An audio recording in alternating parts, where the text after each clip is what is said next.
Top 20 headlines में आपका खैर मकदम है। मैं हूं खालिद मजीद। तो आइए नजर डालते हैं देश और दुनिया की 20 बड़ी खबरों पर।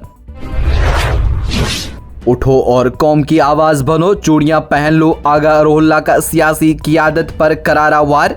नेशनल कॉन्फ्रेंस के सीनियर रहनुमा रुकने पार्लियामेंट आगा सईदुल्लाह मेहदी ने सोशल मीडिया प्लेटफॉर्म एक्स पर एक पुरअसर दो टूक पैगाम जारी करते हुए सियासी क़ियादत पर सख्त तनकीद की।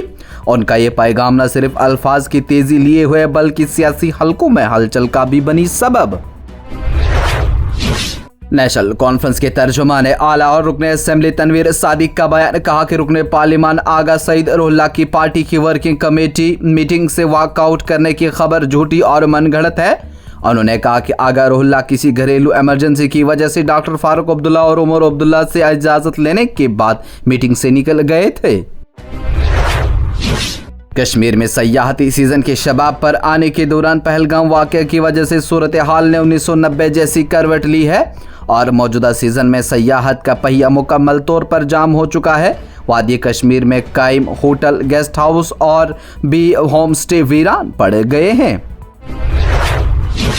वज़ीर आला उमर अब्दुल्ला के मशीर नासिर असलम वानी का बयान, कहा कि जम्मू कश्मीर सरकार और मरकजी सरकार को मिलकर काम करना होगा ताकि सयाह वापस कश्मीर का रुख कर सकें। उन्होंने कहा कि पहलगाम सानहे से सयाहत को बहुत बड़ा धचका लगा है, जिसकी बहाली के लिए एतमाद साजी के इकदाम करने की है ज़रूरत। जम्मू कश्मीर के जिला सांबा के पोलपुर इलाके में आज अलल सुबह मवेशी स्मगलरों ने एक पुलिस नाके पर गाड़ी चढ़ा दी, जिसके नतीजे में एक असिस्टेंट सब इंस्पेक्टर एएसपी जाँ बहक जबकि एक और पुलिस एहलकार शदीद जख्मी। फौज की राइजिंग स्टार कोर के general officer commanding GOC lieutenant general Rajan Sharawat ने जम्मू के सरहदी इलाकों में टाइगर डिवीजन के जवानों और साबिक फौजियों के साथ बातचीत की। उन्होंने इस दौरान ऑपरेशनल तैयारियों का जायजा लिया और जवानों की ऑपरेशनल महारत को भी सराहा। और महकमा मौसमियात की पेशगोई के मुताबिक वादी कश्मीर में 26 मई तक मौसम मजमूई तौर पर खुश्क और गर्म रहने का इम्कान। महकमे ने अपनी एडवाइजरी में कहा कि 31 मई तक कई मकामात पर दिन के दर्जा हरारत में 2 से 3 डिग्री सेंटीग्रेड की कमी रिकॉर्ड होने से लोगों को मौजूदा हीट वेव से मिलेगी राहत। और मरकजी वज़ीर ममलकत आज़ादा चार्ज ब्राइज साइंस व टेक्नोलॉजी व महकमा खलाई अमूर डॉक्टर जितेंद्र सिंह ने आज जम्मू के नवाही इलाके सतवारी में वाक़या मिलिट्री अस्पताल का दौरा किया और हालिया दिनों लाइन ऑफ कंट्रोल LOC और बैनुल अक़वामी सरहद पर जख्मी होने वाले फौजी जवानों की आयादत। मुल्क के कुछ हिस्सों में मदारिस के खिलाफ जारी मुहिम के सद्देबाब के लिए आजमगढ़ के सराय मीर में 1 जून को जमीयत उलमाए हिंद का कुल हिंद तहफ़्फ़ुज़ मदारिस कन्वेंशन का इनेकाद किया जा रहा है, जिसमें मसालिक से बाला होतर कर मदारिस के जिम्मेदारान को शिरकत की गई दी है दावत। कांग्रेस ने एतवार को जोर देकर कहा कि भारतीय जनता पार्टी और उसके लीडर इखलाकियत को बालाए ताक रखते हुए ऑपरेशन सिंदूर की कामयाबी का क्रेडिट वज़ीर आज़म नरेंद्र मोदी को देने की दौड़ में बहादुर फौज और हमले के मुतासरीन की तौहीन कर रहे हैं। वज़ीर आज़म नरेंद्र मोदी ने कहा कि मानवाज तशद्दुद के खिलाफ इज्तिमाई लड़ाई की कामयाबी के बाद अब बुनियादी सहूलियात तशद्दुद से मुतासरा इलाकों तक पहुंचना शुरू हो गई है और दंतेवाड़ा जैसे इजला खेल और तालीम के मैदान में बुलंदियां हासिल कर रहे हैं। वज़ीर आज़म नरेंद्र मोदी ने एतवार को कहा कि ऑपरेशन सिंदूर ने दुनिया भर में दहशतगर्दी के खिलाफ जंग में नया एतमाद और जोश पैदा किया, क्योंकि हमारे फौजियों ने दहशतगर्दी के ठिकानों को तबाह किया। यह उनकी बेमिसाल हिम्मत थी और उसने हिंदुस्तानी साख्ता हथियारों, आलात और टेक्नोलॉजी की ताकत को खुद एतमादी के अज़्म के साथ शामिल किया। मुल्क भर में फैली बदनज़मी, नफरत की मुहिम और सियासी इंतकामी कार्रवाई की तरफ इशारा करते हुए साबिक मरकजी वज़ीर, रुकन पार्लियामेंट और ऑल इंडिया कौमी तंजीम के कौमी सदर तारिक अनवर का बयान, कहा कोई भी मुल्क एक मखसूस तबका मुसलमान को नज़रअंदाज करके तरक्की याफ्ता नहीं बन सकता।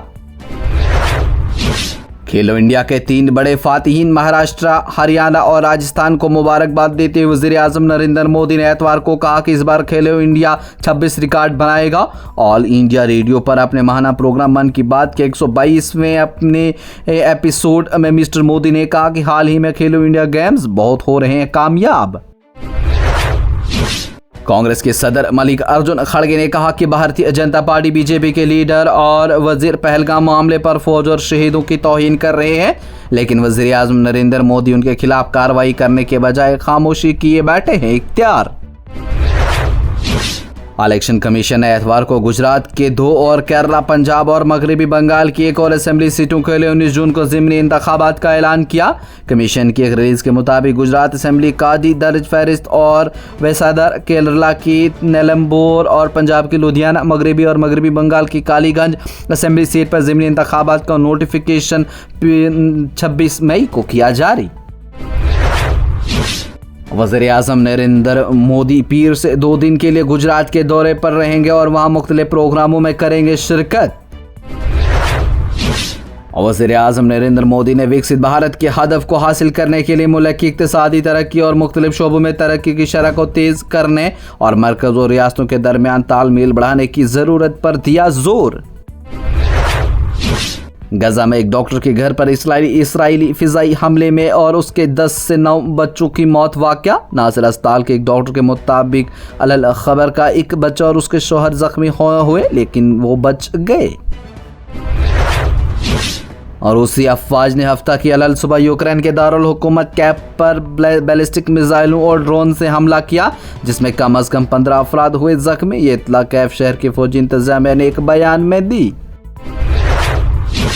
यूरोपीय यूनियन ने मुतनबा किया कि अमेरिकी इंसाफी टैरिफ फ्रीकिन के लिए नुकसानदेह होंगे। यूरोपीय यूनियन के तिजारती अमूर के सरबराह मार्को सेफोक्स ने कहा कि यूरोपीय यूनियन ऐसे मुआहदे के लिए है पुरअज़्म जिससे दोनों फ्रीकिन को न हो सकेगा फ़ायदा। वज़ीर आज़म नरेंद्र मोदी ने एतवार को अपने रेडियो प्रोग्राम मन की बात की 122वीं किस्त में दहशतगर्दी का जिक्र किया। उन्होंने कहा कि आज भारतीय का अज़्म दहशतगर्दी को ख़त्म करना है। ऑपरेशन सिंदूर के दौरान फोर्सेस ने जिस बहादुरी का मुजाहिरा किया, इस पर हर भारतीय शहरी को है फ़ख्र और ऑपरेशन सिंदूर ने पूरी दुनिया को दहशतगर्दी के खिलाफ दिया है पैगाम।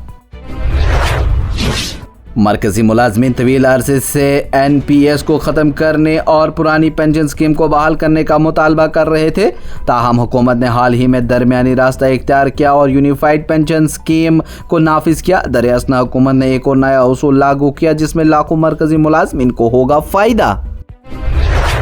ये प्रोग्राम आप तक पहुंचाने में हमारे साथ ताउन किया है Sofat infertility and women care centre ने। 28 साल से हिंदुस्तान भर के बेऔलाद जोड़ों की इकलौती उम्मीद। इसके साथ ही टॉप हेडलाइंस का ये मरहला हुआ इख्तिताम। लेटेस्ट अपडेट के लिए देखते रहिए न्यूज़ इनसाइडर 24/7।